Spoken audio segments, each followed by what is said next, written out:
The Biden presidency lacks Twitter rants and inexperienced staffers, but it's not all vanilla ice cream.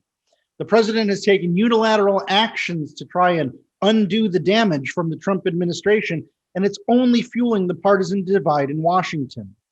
The question as we move forward now that the celebration is over, who do you trust to lead the way?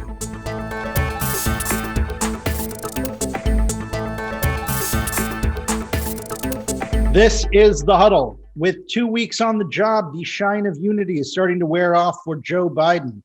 And now he's facing a policy agenda front and center. I'm here with my colleague, Marc Ross, former political staffer and strategist. Marc, we need to look at the news of the week and what's going on here in Washington. The president has been continuing his record-setting use of executive orders to try and set his agenda here in Washington. Who do you trust to lead the way forward? Hubba, hubba, hubba, money, money, money. Who do you trust? I thought the whole point of the Biden plan was to try and bring the divide a little bit closer together, but it looks like Joe Biden is focused on getting down to work his way. What do you think?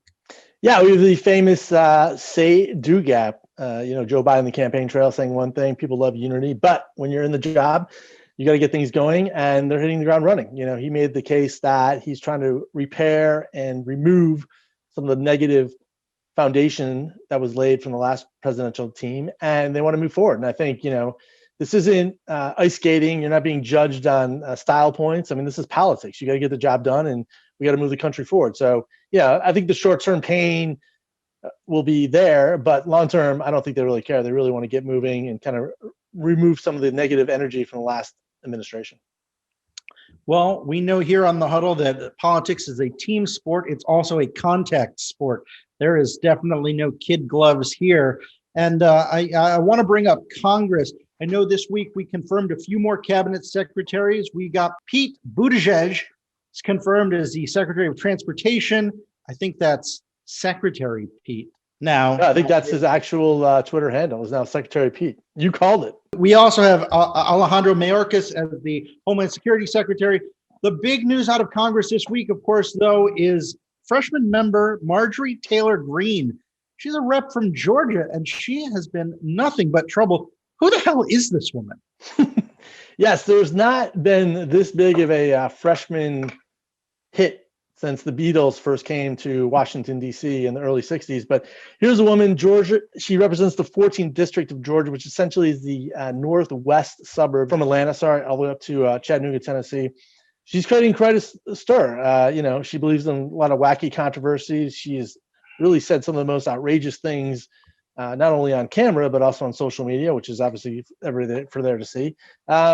And it puts the Republicans in a really crazy spot. Kevin McCarthy has tried to tamp down the pressure, say she's not wacky. But as we go to the recording, it looks like the Democrats are going to try to kick her off some committees. But once again, I think we're looking at an environment in D.C. where you've got four minor parties that are being clogged into two major parties, and the fracture that we're seeing on the House Republican side is going to be long lasting for sure. McCarthy is definitely trying to get a hold of his side of the aisle. He has come out yesterday to say that despite the controversies, he's going to continue to support Greene as well as Liz Cheney, who a lot of people were frustrated with because of her vote for impeachment. Do you think that eventually the Republican Party will have to split into two factions, or is the GOP likely to reunite? No, I think the party is the two factions. I think Kevin McCarthy, he's so close to being speaker. Traditionally, the party out of power of the White House does really well in the off-year election. So we're 2 years away from possibly Kevin McCarthy becoming speaker. What he's saying is, listen, Liz Cheney, country club Republicans, I'm with you. Major Green Taylor, wacko conservative Republicans, I'm with you too. And that is essentially the Republican Party. And Kevin McCarthy is trying to move that ship forward. So I think in the short term, at least for the next 2 years, in an effort to try to get back the House, they're all going to remain together, even though it's going to be a pretty wacky and crazy ride. You're always saying it, but the hyper politics is alive and well. I think one of the other things that we have to look at is that the divide isn't just in Washington when it comes to government. We also have seen a lot of craziness in the business community. Of course, we heard that Jeff Bezos is going to be stepping down as the head of Amazon. And we had this big uprising on Wall Street in the last week or so. What's happening in the private sector? Yes, stock meetings are all the thing. Using Reddit as the world's largest hedge fund is also a thing. We're going to have hearings on Capitol Hill. Can you tamp down with the craziness that's happening on Wall Street? You've got speculators making money. You also have hedge funds making money. I don't know. It's pretty wacky. The Jeff Bezos thing is actually kind of interesting. As you know, they're building the second HQ2 here in Northern Virginia. Also, Bezos is building a huge house in Northwest DC. So it'll be interesting if he's going to spend more time, not working day to day essentially on Amazon, but other kind of philanthropic activities. But business is definitely going to be front and center. I think you've got a much more activist Congress on both sides. Getting back to the GameStop Reddit issue, you both had Ted Cruz and AOC agree on the same thing. And when you've got those two agreeing on the same thing, you got something pretty interesting. There's already been calls to say that there should be congressional investigations into what happened with the manipulation of the GameStop stock. That should be something we say 3 times fast. The question is this really a scenario that calls for further regulation and further bureaucracy? Or was this really a pop in the pan? Well, I think a bigger question, does it call for a Netflix film? Like there's already been a green light film about a stock trade. I don't know. It's some things are really wacky. I think, what you're seeing about the hearings is, as you know, a lot of hearings on Capitol Hill are really about performance art. So maybe it is right that this is going to be a Netflix special eventually. I don't know where it really goes from here. There's certainly much more important issues to deal with on Capitol Hill, namely getting through COVID relief. I'm really hoping this is a short film. I think I had mentioned to you yesterday that I'd rather see a film made about a story that's interested me this week, which is about a young man in England who was in a coma for the last 11 months and has no idea what COVID-19 is. But getting back to what you were saying, COVID is definitely the issue that we need to keep our constant eye on. Last week, we talked to Jeff Corliss, who told us about how hospitals have been dealing with this. And he mentioned the struggle of small businesses dealing with this. I know you've had an idea you've been working on when it comes to trying to figure out when we're ready to reopen. Yeah. So a month ago, I came up with this idea, the Taylor Swift Index. You tell me when Taylor Swift goes on a stadium tour, then we know we're back to normal. When you get 50, 60,000 people in a stadium, that's one thing. Also, the planning that it takes to, do 50, 60 shows across the country, across the world, that takes, 12 months of planning. So what's interesting is The Weeknd, who is performing this weekend at the Super Bowl, announced a tour, a year-long tour for 2022 that's going to kick off in Vancouver, British Columbia a year from now, which is really amazing. So they want to sell tickets starting on the Monday after the Super Bowl, and he's planning to hit the stage January 14th in Vancouver, British Columbia to start this tour. Now, I like your premise here that it is an interesting thing to think about how many people must be involved in the planning of something like this.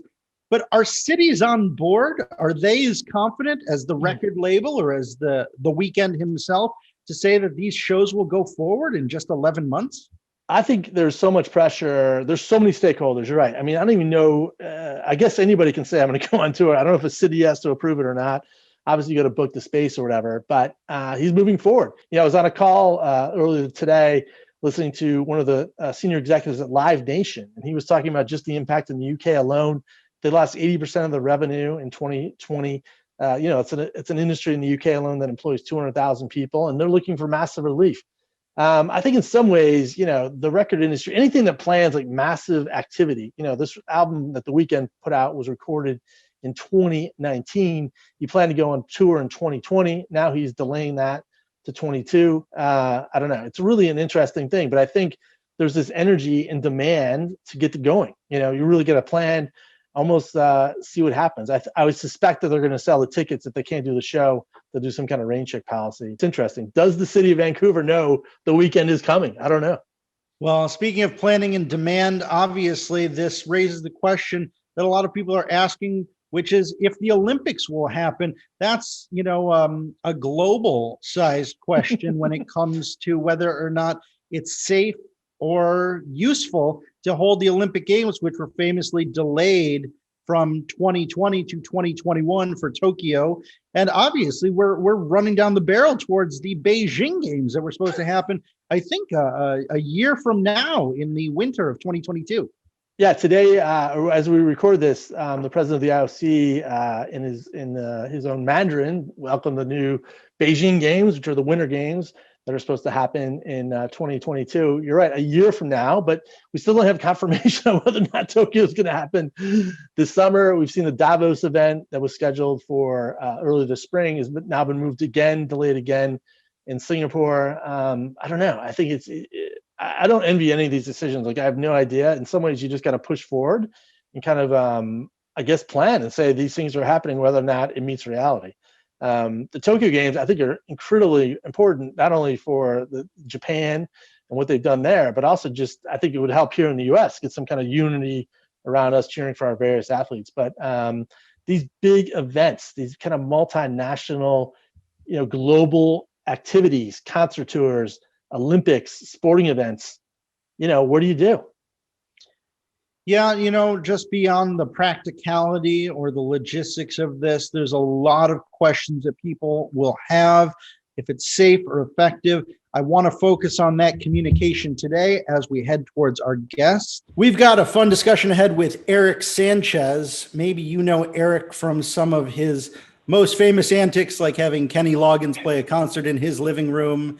He is also the mind behind Fauci on the Couch, everybody's favorite Anthony Fauci throw pillows. My favorite thing about Erick, though, is, of course, his time as principal traveling press secretary to the Andrew Yang for President campaign. #yanggang. Erick, thanks for being here today. Thank you, Brendan. It's an honor and a pleasure, my friend. You've got a really interesting career advising communications and public affairs for a lot of people. With this new White House, we have to look at their communication strategy. It's something that's going to change and evolve through the course of the next 4 years, I'm sure. But when you start working with a candidate or a principal, how is it that you, as a communicator, as a press secretary, as a spokesman, how is it that you find your voice to be an extension of the person you're speaking for? I mean, I think ultimately the primary charge, and I feel like you noted this, is you want to be a part of the echo chamber that's built off of your principle. You hope not to be a distraction. You want to just basically align with the policy points, and also be able to speak in your principal's voice in some different regards. Bridge everything that's happening from your campaign, and one thing that we utilized really well in the Yang campaign was the capability to have Andrew everywhere. We utilized local press as well as national. We just wanted to inoculate in every which direction, given how packed that primary was. It was really an incumbent charge for us to try and take every opportunity as we could. And in that sense, we realized too, Andrew only being one person, the importance of utilizing our surrogates and really trying to make the exact same pitch Andrew was.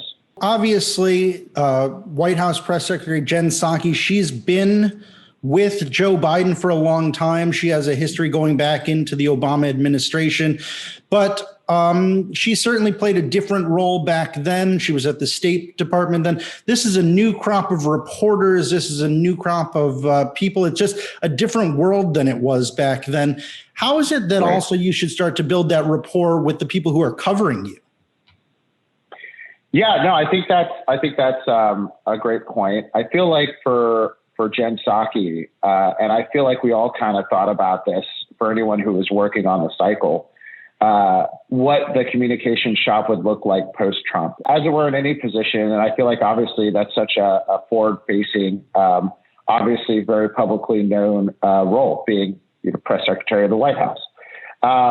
But still, even then, you want to try and avoid being the story itself. And I feel like that was something that certainly the Trump White House went totally off script from. I was joking yesterday. I feel like Jen Psaki won't be the press secretary that gets invited on Dancing with the Stars, and that's an okay thing. I feel like her charge is pretty simple, and it's, restoring some of the faith that may have been lost during the Trump years.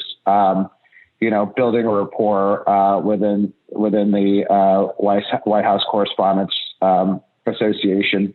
We both have friends that report there, and obviously I had a chance to work with a lot of them over the course of the cycle.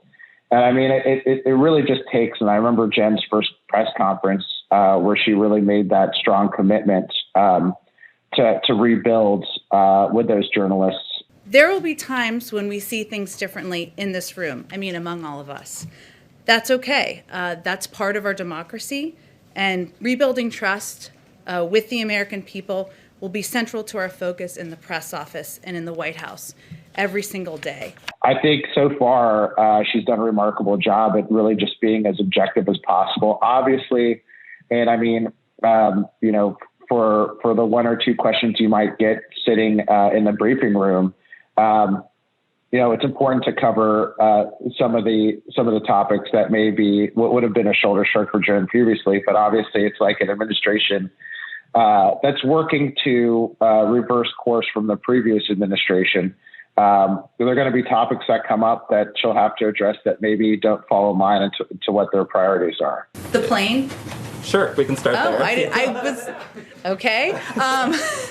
I can confirm for you here, the president has not spent a moment thinking about the color scheme of Air Force One or anything in the House or any article of anything. But I think she's navigated that course really well.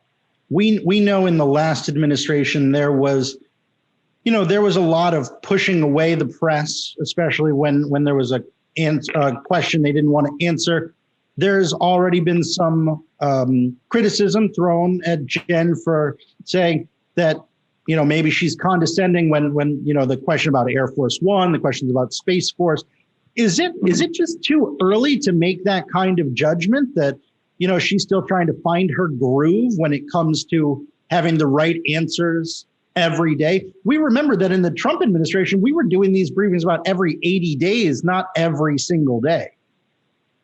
Right. And I feel like even over the course of the cycle, working in a communication shop for any of the candidates, there was a drive and a motivation based off of what was happening at the White House to make our principles as accessible as possible.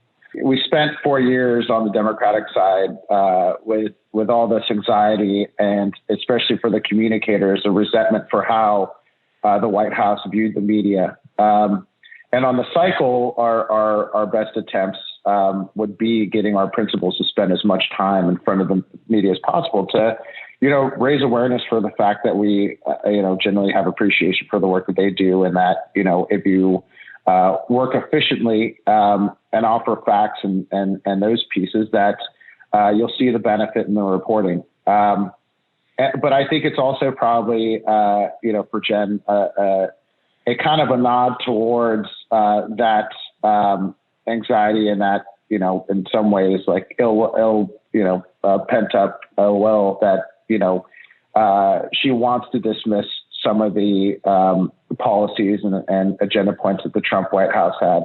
So, but it's a difficult line to toe because you really want to roll your eyes at some of those pieces if you're in her position. But also, these are very real questions. And again, in the Space Force example, you saw kind of a rollback on Twitter where it was treated a lot more thoughtfully than it was in the briefing room initially. And I'm sure that, there will be other instances of that from the staff level. I recall, Jen O'Malley-Dillon having to apologize for how she talked about Republicans and kind of dialed that back. And honestly, I think it's a reflection of the leadership. I feel like Joe Biden himself appreciates bipartisanship and appreciates the thoughtfulness of observing the policies and then taking the opportunity himself to poke holes in it and see, what will work and will not work. But in the interim, you definitely have, at least at the operative level, a need to kind of dismiss some of the more what was perceived or actually were harmful policies, and the rejection of that definitely takes a finesse that's, I'm sure, difficult to adapt to, especially in an official role like Jen's. Yeah, we know the president himself is no stranger to just saying what's on his mind. Sometimes he's not really a kid's gloves person. We all remember the old, calling malarkey where he sees it. I want to bring back in Marc Ross. He himself has been a spokesman like yourself for a number of different entities. I remember there was a story where the Chinese Communist Party called Marc unprofessional. So I think he's been on giving and receiving end of the kind of hell that the press secretary is going through. I know both of you have heard in regards to what we were just talking about, there's a question about whether or not spokespeople should be vetting questions ahead of time, whether or not they should have any preview of what kind of questions they're facing. Is that ethical? Is that normal? What is the way to approach this? I personally fall into the school of, I think if you want to get the best information possible and avoid, especially in rapid response opportunities like the White House faces all the time, I don't think it should necessarily negate the opportunity. There's more time for more questions. I don't think that the whole process should be vetted, but I think it's helpful, especially with the most pressing topics, to be able to have that opportunity to give a thorough and thoughtful answer. Vetting, I mean, obviously you'd love to have the questions. And certainly I think those of us that have worked with international media, we've seen where we've actually gotten the questions beforehand. But I think when you're a spokesperson, as Eric talked to, you're really a conduit for the principal or for the organization. And in some ways, you're trying to help the reporters better understand the topic. Certainly something as complex as international trade or something as complex as healthcare, deserves a little more attention. So whatever you can get a better sense of what the reporter is actually trying to accomplish, I think it's better off, but getting the questions, vetting, whatever you want to call it, advanced knowledge, it is positive. And it shouldn't be looked down upon. I mean, I think, like I said, you're trying to help tell the story, better educate the voters about what's happening. And how do you use this as a way to make policy more accessible to the everyday man? On the coast, sometimes there's a little bit more attention than we're seeing in middle America. And these are the people who are worrying about their jobs and their communities. How do we make the big issues like foreign policy and the economy more approachable by using the press office? I think that's a great question. I think that's something that certainly the Democratic Party is still trying to wrap their heads around. The argument has certainly been made in the past that, we're criticized for being a bi-coastal party and failing to make those connections. And I think that obviously if you look at the election results, there's still a lot of work to be done there. But there's also, to your point, a lot of opportunity if we choose to accept it. And I think, looking at local conduits, trying to find, better mouthpieces in our party than, looking towards some of the leadership that we've seen vilified, I think certainly helps. But it's something that, certainly during our scope over the Yang campaign and obviously our policy point of view, universal basic income was one that we utilized efficiently as we talked to voters of all kinds. And obviously I felt like the larger criticisms came from our more affluent supporters, but there was a need, and Andrew would joke, he was like, geez, I should have, after the pandemic took place, he was like, I probably should have been talking about a pandemic instead of automation. In a lot of ways, it's just trying to find those points of relation that I feel like the Democratic Party in some ways hasn't connected well on. And it's obviously come to their detriment at different points. And I hope that that's something they get stronger at. No, I think that's spot on. I think it's even a problem for the business community, for multinational companies, for the Republican Party. I used to have this, I would call it the Toledo, Ohio test. I think you'll appreciate. I would work with some really smart policy kids that have got better degrees than I'll ever have, go to really fancy schools. And I would say, listen, I work on this topic every day. And when I read this memo, I have no idea what you're talking about. So how somebody in Toledo, Ohio, who's got a real life and actually doing stuff is going to pay attention to this is outrageous. We got to find a way to simplify it. You're mentioning about using elite media and kind of local media, almost like a high-low approach. I wonder if you could talk about that more. Right. I mean, the Toledo Blade is just as worthy as the New York Times. Absolutely true. And that was a press strategy that we focused on. And if you saw the campaigns that really left a special mark, ours was one. Certainly Mayor Pete's campaign was one too. And we just worked towards a leave no stone unturned approach. And I think it definitely paid dividends in the long run. I mean, Andrew's now the front runner in the New York mayor's race. Obviously, Pete was just confirmed yesterday as Secretary of Transportation. So, I mean, I think the proof is in the pudding. And, for politicians who ignore that simple fact, even the ones that, represent local constituencies, but forget to stay in tune and in touch with their local media, I think pay the price eventually, if not sooner than later. Mark, I know that going into some of what Erick was talking about there, you've been tracking how some of the different officials who have been coming in on the Biden team have been using Twitter. This is something obviously that the Yang campaign really tapped into with the Yanggang hashtag, with the blue hats and everything, to try to build community around the math strategy, universal basic income. Mark, what have you been seeing when you've been watching just now these first 2 weeks of even how the chief of staff and different people are using online platforms? Yeah, I know. Like Ron Klain has been retweeting and tweeting like a madman. Like, it's really interesting. Like I've never seen a chief of staff be that engaged on social. Obviously, we're in a new age. But it's obviously very intentional. Also, the iconography, the graphics that the White House is using, the new logo behind the podium, even them putting out infographics more frequently on social has been really interesting. It's very intentional and focused. I don't know if it's successful, but I've just noticed that there's something happening there. And maybe the fact that we're even talking about it is a good point. And to add to that, too, I feel like the White House is efficiently leveraging their stakeholders.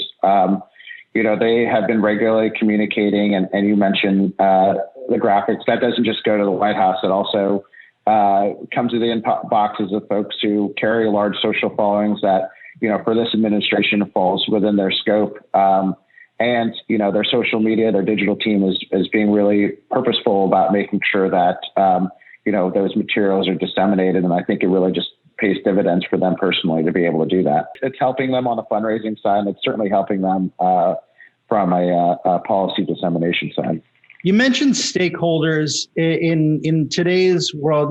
We had such a view of Twitter because of President Trump's approach to using Twitter as an extension of every thought that came out of his head. Now, we saw on Inauguration Day, Chrissy Teigen says that the POTUS account had blocked her months ago. And so now she's one of the only non-governmental accounts being followed by the new president. Also, we've got the press secretary following a lot of former Obama advisors, a few media outlets. Does it matter exactly how you approach social media as long as now you're taking part in a productive conversation out there? Is something better than nothing at this point? Well, I think it's a matter of meeting people where they're at. The discussion takes place on social media. One of the things we focused on the ad campaign as well was looking at unorthodox media opportunities.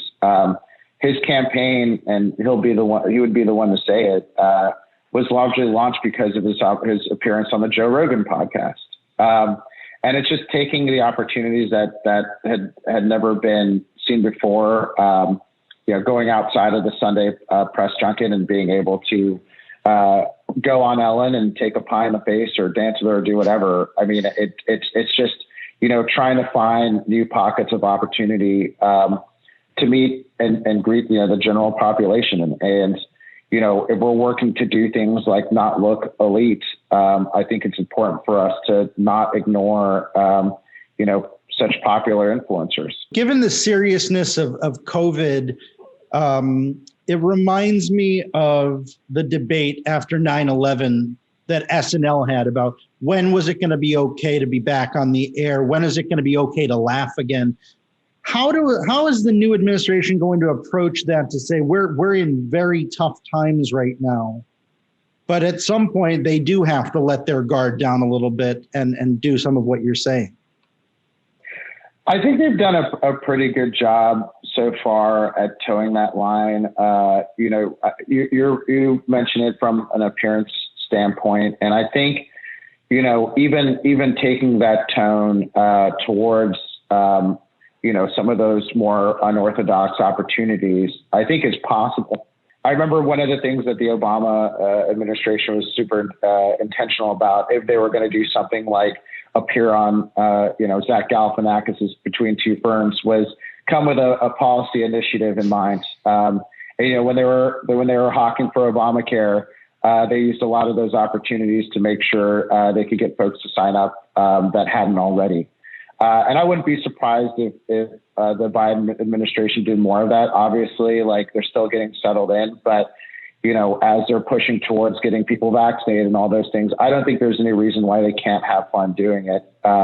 As long as they just keep in mind their mission and their goal. I just noticed today the second gentleman put out a PSA essentially about, wearing a mask, and Dr. Jill and President Biden are on the cover of People this week. You're right. Using almost every tool to get the word out is super important. I think, we've all worked with clients that want to have an opinion editorial in the New York Times, and, we're like being on More People than I'd like to magazine. say. Yeah, maybe being on People is just as effective, or being on a podcast, or, just being a part of the conversation, looking for that high-low approach is super important. Yeah, and VP Harris was on the cover of Vogue. There was a lot of commentary about it being a different picture than a lot of people would have thought was the right picture for the cover. But I thought the vice president actually did a great job of not being the personal complainer, because it helped people get much more of a sense that she wasn't the really buttoned up, sometimes, obviously the trope of the angry black woman that a lot of people were scared about with the vice president. And so, there was a lot of commentary saying this isn't the picture, but she was very graceful in just saying the opportunity was a good one for her.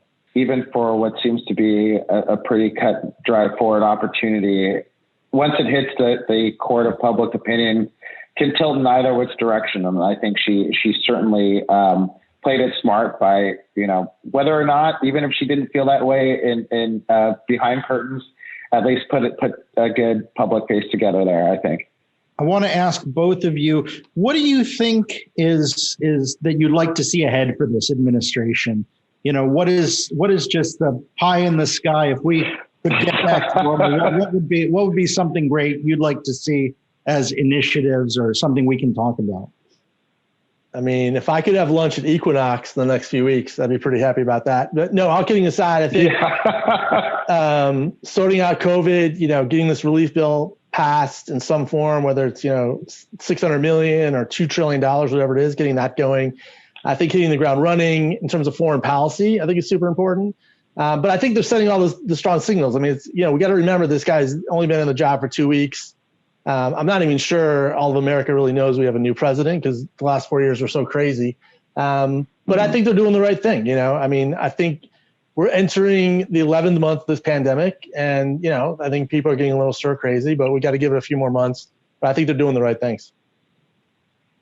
Yeah, no, I agree with Mark entirely. I mean, beyond that, I would say, working to lower the national temperature, just, all the anger that's kind of spread nationally and really came to a forefront at the start of this year. I think just trying to figure out a way to, get Congress to understand that and just reinstill faith into the American people that, our government is there for good purpose and that they're working in their best interest, and just calming all the divisiveness we've seen recently, I think would be an incredible charge for them.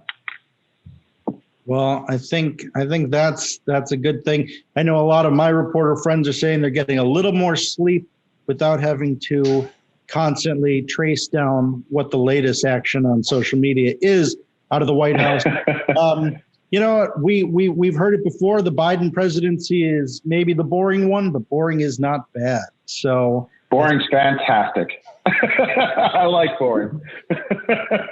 I agree with that. Erick Sanchez, thanks so much for being here. We'll have to check in with you again as things go on. Thank you, Brennan. Thank you, Mark. And absolutely, let's keep this conversation moving forward for sure. Excellent. Thank you so much, Brennan. That was a great discussion with Erick Sanchez, a real professional, very creative entrepreneur. He's doing some really amazing stuff. It was really also fun to hear his perspective on where we go with here and the trends in communications. Absolutely. But as you know, it is that time to identify because we care about inner circle analysis here on the Huddle. Who do you want in your huddle this week, Brendan Kownacki? Who do you want in the huddle? Well, Mark, I'm going to pick Tom Brady because the one thing that we know about Tom Brady, he was winning with the Patriots. Now he's winning with the Buccaneers. This is a guy who manages to make teams better. As America seems to be facing the challenge of how do we get the vaccine out there? How do we do certain things? We have to look at how leadership really does matter. And so, you know what? I'll take Tom Brady in my huddle because I think he could make me a little bit better. I love it. I too am going to go with the Tom. I'm going to go with Tom Moore, or Captain Tom Moore, who sadly passed away this week at 100 years old. But in the final months of his life, he famously raised millions of dollars for the NHS in the United Kingdom by completing 100 laps around his yard. He went on to be knighted. He received global acclaim. Really an amazing story. Also a great reminder, somebody who lived a century in the final months of his life to make such a global impact. Doesn't really matter how old you are. You can all make a difference. It's never too late to make a difference. Mark, I want to thank you again for another great week of analysis and conversation here on the Huddle. I know we've got more inner circle looks at the government coming up next week. We'll see you next week.